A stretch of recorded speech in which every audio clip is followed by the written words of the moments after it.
Dave Laquetta, Pat Sullivan, reflecting on a great 34-year career here at St. Francis and 44 years in coaching and teaching altogether. And I guess my first question for you, Coach, is what or who inspired you to get into teaching and coaching? You know, Dave, even as that's a great question. As a high school player, we used to have the faculty play the non-basketball players at Joliet Catholic in our senior year. And so the football guys, primarily were the players, asked me if I would coach the team. So even back that far, I had thought, you know, about coaching as a profession. Now, the only other guy in our class who knew what he wanted to be was Ray Jones, and he wanted to be an undertaker. Now, Ray has made a lot more money than I have. And sometimes I think I've been working with the dead when I watch us on defense. But, you know, so it goes back that far. And I'd have to say two coaches in high school, Don Berg and Jim Gannon, Terry's dad. And then obviously when I got to college, I had the opportunity to play for the best of them all in Gordy. So it would be those three coaches were the ones, and Dick Facino. Dick Facino was our volunteer coach in grammar school and in Little League. So those four men would be the guys who were the most influential. You were 32 years old when you got the call from Gordy to come over and take over the St. Francis basketball program. What were your initial thoughts, and what eventually made you say, yes, I'm going to accept this position? Scared. I was scared of it because, you know, you didn't really understand at that time the amount of time like you understand, Dave, because you've done it here, recruiting. You know, so I didn't know what that was going to be like. And then I think the other part that scared me was Gordy told me we're going to be like the Chicago Stadium. And as God is my judge, the first time I walked into the Armory, there were tanks and trucks and everything on there. And then he said, we're going to get an organ. And we did. We got a guy to play the organ. He knew one song, and it was like a dirge. So it was, you know, but, you know, it's almost like today. It was time. It was time for me to try another challenge. Providence had been 10 extraordinary years. And I kind of knew it was time to move, just like now. You know, it's time to move to whatever. But so I think those three things. Number one, you were scared. Number two, you looked at the venue and you thought, oh my God. And then number three, that it was time to try something different. And it wasn't that simple. Like you said, Gordy said it was going to be like, we're going to make it like it's playing at the stadium. But it wasn't that simple right off the bat. Well, Dave, I think the biggest problem we had was heat. We couldn't, I remember yelling at Larry Fitzgerald at a practice once. I said, Fitz, will you please catch the ball? He says, Coach, I can't, my hands are freezing. The next day we brought a thermometer in, it was 54 degrees in the venue. And then Richie Bertoni, who you'll remember, at halftime, Richie came out with a parka on. If you can imagine, the referee had a parka at halftime. But you know, the windows had so many cracks in them, the heat would come about, you know, a third of the way to the floor and go back out through the windows. So you're right, it was a bit of a challenge. But you know what? See, you think back to those days, and like Jack Orr, President Orr used to say, you know, you reflect sometimes that maybe the best times were the toughest times, because the kids, you see, they appreciated any little thing that you could get. Whereas now we get the buses, we're not driving the vans, we got a beautiful facility to play in. Sometimes I think the kids take that for granted. But if you've coached in an Armory where there were no showers and no heat, you know, for 11 years, you really appreciate what you have now. Well, Coach, we've talked about it, and there was no rec center at the time, and this is really where it all started, right outside, right inside this window here in Tower Hall. There was no rec center, but you and Coach Gillespie started right in here, and you served numerous roles here at St. Francis. You were basketball coach, assistant to the vice president, assistant to the president, athletic director, and athletic chairman. You know, and you've admitted in conversation that you've had to learn on the fly, but through all of those, you made the university a lot better. What was the secret to your success? What made things better after you left them? Dave, it couldn't have been the window. Because, you know how they say in Chicago, when you get the window of the lake. I never even had a window. When I finally got a window, I got St. Albert Hall. You know, the people you work with. You know, I really believe this, that everything we've done here has been a collaborative effort. And I think the only way anybody gets anything done in any venue is through collaboration, to get people to work together. So if I had to pick one concept, that would be it, that I think that I was able, be it in financial aid, admissions, athletics, that maybe I was able to, you know what? There's a great statement. They said that in American boardrooms, that the greatest things that happen in the last 25 last 25 years, all began with the same 3 words by whoever was leading. And the words were, I don't know. And I think if you're willing to say there's things obviously you don't know, then people are willing to work with you. But if you're the expert and you've got all the answers, people don't want to work with you. So if I had to pick one concept, it would be that, because that's what I believe in. And where does that emanate from? Athletics. Mm-hmm. You played the sport that's the ultimate team sport, football, right? One guy doesn't do his job, and the other 10 can do their job perfectly, and it still results in a touchdown, you know, for the opponent. Obviously, when you're on defense, but I would say that would be a teamwork. Despite numerous offers, you never left Joliet or St. Francis. Why was that? Well, I have great, you know, again, I'd have to think that one through. Great regard for the people of Joliet. And Dave, it was always great when we would go to New York, California, Boston, wherever we were at, and you knew you were taking Joliet kids to those venues, and that our Joliet kids could play with anyone, anywhere. And I think when we got the moniker, although it started with the American Legion Band, the City of Champions, Joliet has been a City of Champions.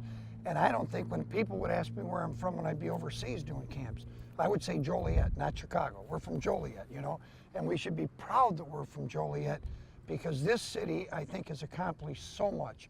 And then I think of the people of Joliet. Where do you find better people? You know, Dave, so although there were other offers, I'm glad I have absolutely unequivocally no regrets. I'm glad I stayed where I have. Well, Coach, out of all the prayers out there, you consider the prayer of St. Francis the best one. Why is that? Dave, I think the one line, it reminds me of the works of Stephen Covey, you know, whom I really treasure, the 7 Habits of Highly Effective People. And one of the 7 habits is seek to understand, not to be understood. And obviously, he took that right from the prayer of St. Francis. And I think if there's any key in human relationships, that's it. You know, that if you can seek to understand the other guy's position, and you can try to do that, then you're always going to be able to build relationships with people, because you're genuinely trying to find out why they feel the way they do. I just think that's the best constructed prayer that I've ever read. And the other line that I'd extract from it is that when you give, you receive. I remember reading in the Buddha where Buddha had said, those who give receive back tenfold. And I really believe that is true, that when you do give, you receive back. So those 2 lines, seek to understand as opposed to everybody understanding your position, and then when you give, you receive, I think are the 2 most poignant things in human relationships. And you talk about, you know, the readings that you've done, and you've read so many books and stuff. What are some of the other most important things that you've gathered from some of the greatest writers from all time? Maybe one thing that just stands out that you read that said, you know, this is right. You know, I read something recently that success is a journey through failure, and that perseverance and persistence are the 2 things that will be the mark of a man. And I think there's an awful lot of wisdom to that, because we always don't win, you know. And if you can still persevere and persist through the most difficult times, as I reflect back on my life, those are the people whom I have the greatest regard for. So like Jack Gore used to say when he was president here, there's always going to be suffering, and there's always going to be adversity. But the people whom you admire the most are the people who are able to pull themselves up from that adversity.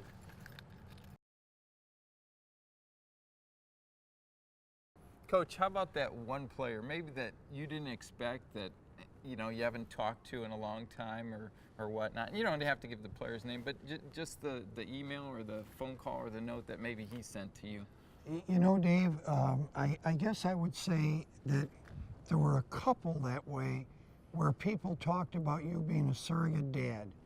And that's such a, such a powerful thing. And ironically, the couple kids who actually said that, they would be kids who were tough kids. So I mean really tough kids, innately tough kids. And so when you get something from a kid who could just, rip somebody's head off in the right way in competing, who just competed with everything they have, and they say that next to, their dad, that you may have been the next most influential person, that really becomes touching.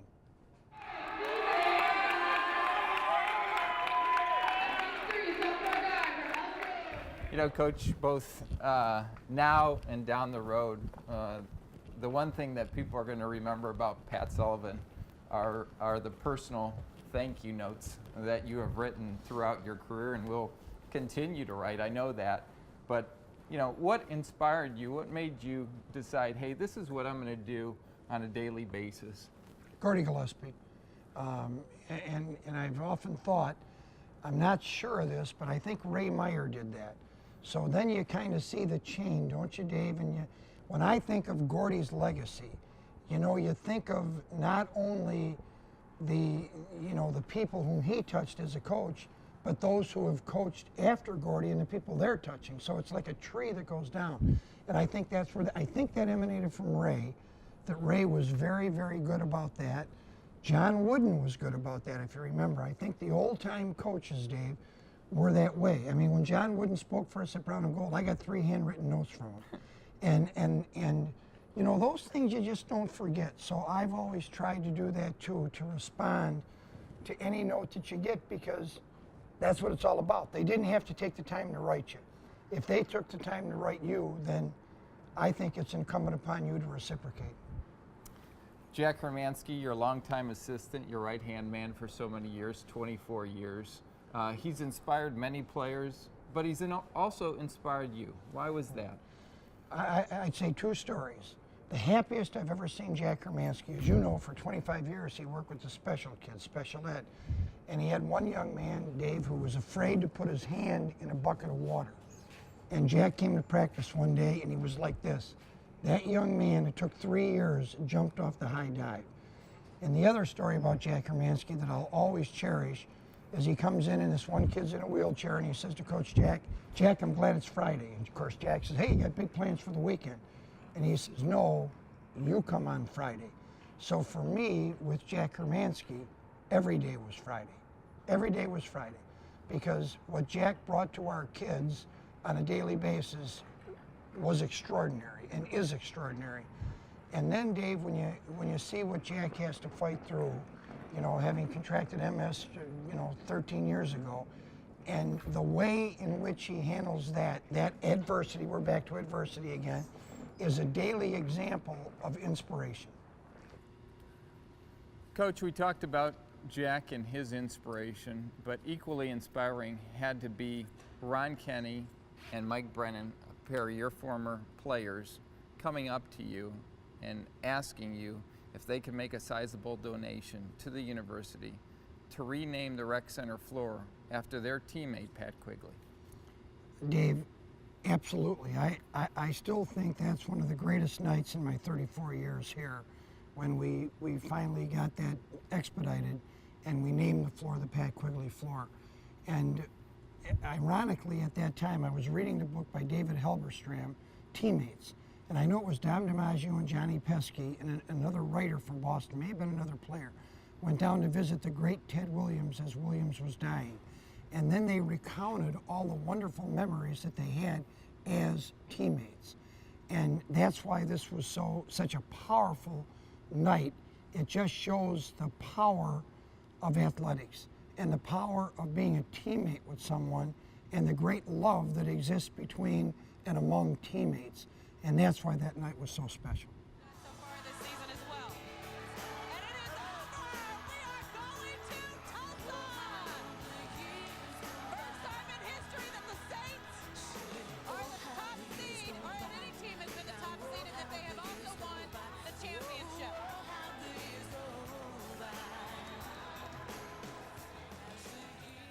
What's one of the what is one of the great moments for you as you look at your 34-year career here at St. Francis? What's the one thing that you're going to remember the most? You know, it'd be hard to limit it to one. You know, after all the struggles, losing in the state championship game 3 times, finally getting to the Nationals was huge. Beating San Francisco, Dave. I mean, to go out to the University of San Francisco and do what the kids did, you know, that was huge. Another thing that was really huge was when we lost to Chicago State in double overtime when Quiggs was a junior. That was a huge thing because it made St. Francis basketball viable. Now we were a player. Prior to that, you know, we were someone who didn't have to be reckoned with. And I remember Dennis Waitley, the Olympic guy who talks about visualization, the psychologist, saying that often some of the white moments, he calls them, that athletes or coaches remember the most are when you lost. Now that was a game that we lost, but it was a white moment because St. Francis could say they took a great Chicago State team to double overtime. We were 9-2, they were 10-1. And so those things would stick out. And probably the biggest thing was, you know, the naming of the floor for Quiggs. Yeah. Well, and we talk about, you know, the university as we walk around the campus and the mother house and the rec center and stuff like that. That had to be a great moment for you too. I mean, we talk about you laying, you know, they say people laid the foundation, but you not only laid the foundation, but you built the buildings, you helped build the buildings, you helped build the people. And, you know, the rec center over there that, you know, after 11 years at the Armory, you and Gordy went out, you fundraised, you got a beautiful $3 million facility. You got to be proud of that as well. Yes, and again, the key verbiage there is helped. That's all we did, we helped. And I mean, if you're really going to be honest about it, the guy behind that was Jack Gore. Jack Gore, that took a lot of courage because that was the largest campaign that our university had ever embarked on at that time, and Jack really wanted to see our athletic program have a home. And what a difference that made, right, Dave? I mean, that made a tremendous difference that we actually had a facility in which to play. But again, I'll go back. You always go back to the tougher times. I go back to Providence and the tile floor, St. Francis and the Armory. Don't ever forget those times, and don't ever forget, which I never will, the kids who came to us during those times, right? How about the sacrifices they made when they could have gone to universities, had so much more than we had, even heat, even heat in the gym. So, you know, this is so wonderful having the rec center and the buildings that we were involved with. But I'll never forget the kids who brought the kind of success to an athletic program that precipitated those buildings being built. Well, and you reflect on some of those kids that played at the Armory, and you know what? To this day, those kids are still giving back. They still have the utmost respect for you, and most importantly, they still have the utmost respect for the university, and they always give back. And it's mutual, isn't it, Dave? Again, I think, you know, like you and I believe that they have respect for us and for our university, but we also have respect for them, and they know that we have respect for them. And then how about the pride? You know, when you see what our student athletes have done in medicine, in law, in business, in education, you're just so proud of these kids. And you know what? You knew when they were here, they would have that kind of success. You knew it because of the quality of young men and young ladies that they were. What's up next for Pat Sullivan? Dave, like I mentioned to you earlier, cooking, sewing. I'm going to get into some things that I've never been into before. Actually, I don't know. And that's the exciting part of it, because I always said I would never retire until I had plans set to what I was going to retire to. And again, like I said earlier in our conversation, it was time. And because I don't know, it has become exciting, Dave. So anyone out there, I am looking for a job. You know, there's been some things with international basketball. I don't know if anything will come to fruition with this, but there was an NBA contact, you know, potentially about some scouting, whatever. So I actually don't know Speaking to businesses was one thing. I've done that, and I've really enjoyed that because of the great relationship between especially people in sales and people in coaching. So I don't know what the future is going to bring, but I'm really looking forward to it. It's only fitting that we finish our conversation here in the Rec Center on Pat Quigley Court, where you've coached a number of your 1,000 plus collegiate basketball games, but not only that, in the summer where you've had your youth summer camps for 33 some years, and most importantly, where your student athletes, where your basketball players have graduated. And that's not the case everywhere in college athletics, and it really is a shame. Dave, I couldn't agree more. That's why, you know, the fellow who wrote the book, The Big Time is Where You Are. And people would say to Gordy, you know, how come you weren't at Division I? Why didn't you go to Division I? He said, I've been at Division I. We are Division I. We are Division I because I think we are what athletics in America used to be until athletics got to be, you know, so much money involved. Because at our level, the preeminent concept is still to graduate. And I don't care what anyone says. When I think of the guys I grew up with, the John Woodens, the Earl McGuires, the Dean Smiths, the one thing about those guys, their players graduated. When a Michael Jordan comes back to North Carolina to get his degree, then you know that says something about the culture, the academic culture of the University of North Carolina. And I am so proud that here I saw, you know, through the years, 172 of the 176 now who played, seniors who played for us, graduate, because that is what intercollegiate athletics always used to be about and should be about, and that's why our level is the best level going. We've talked about the prayer of St. Francis, and I think I can speak for everybody in the USF community as well as the Will County and surrounding areas when I say that where there is Pat Sullivan, there is integrity and there is greatness. So congratulations, Coach. Thank you for so many great years to our community, both at St. Francis and the Will County area. And congratulations again and best of luck. Thanks, Dave. And I've been the one who has been blessed. Thank you very much. Boy, it's been a great 34 years, Dave. Yep. You know? A lot of laughs. A lot of great moments. What's A lot of fights.